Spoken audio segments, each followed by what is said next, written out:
Hey everybody, Quentin Jones. I want to tell you a story. Now here's the deal. I'm not going to do any edits. There's no script.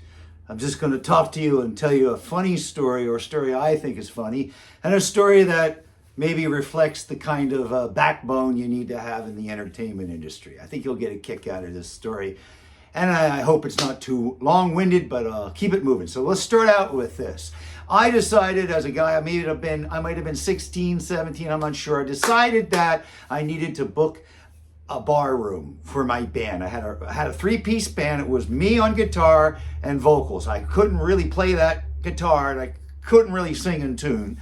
And there was another guy who played rhythm guitar, and he wasn't that good, and no bass player.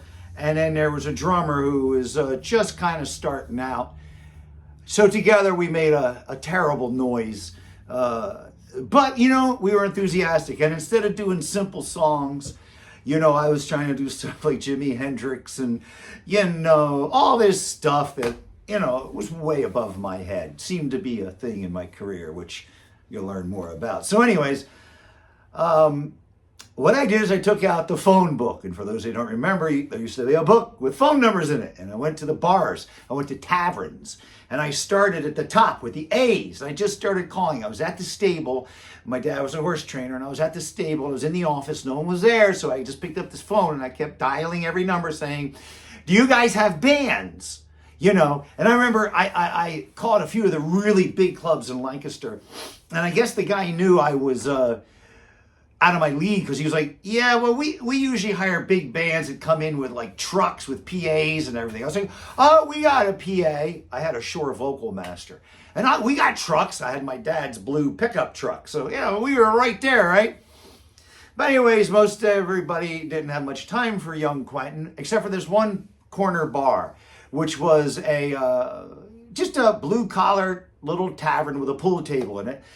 At the time, I didn't know. I just called randomly, and I convinced this man to let my band come in there and play on a Saturday night for $50. So here comes the big night. We come in. They push the pool table aside. We set up, and we're ready to go. Big rock and roll show. We got cans with lights in it for our lights, coffee cans with colored lights. You know, we got the whole 9 yards going here, man. And we start in, and at the second song, the guy comes up and he goes, stop, please stop playing. You're disturbing my patrons. And I was like, okay. So we stopped playing. I wasn't quite sure what was wrong with this guy.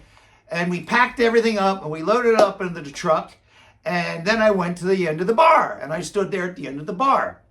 And the guy comes up to me and goes, what do you want? I said, do you have my $50? He looked at me, went to the cash register, gave me $50, and I said, when do you want to book us again? And he looked at me, and he said, I'll give you a call. And I'm still waiting on that call. So if you're out there, give me a call. So we were quite bad. But here's the thing. I kept going out and kept playing until we weren't quite bad. And I just kept going and going and going. So if you're out there trying to do something, and somebody says you can't do it, keep going. Onahay.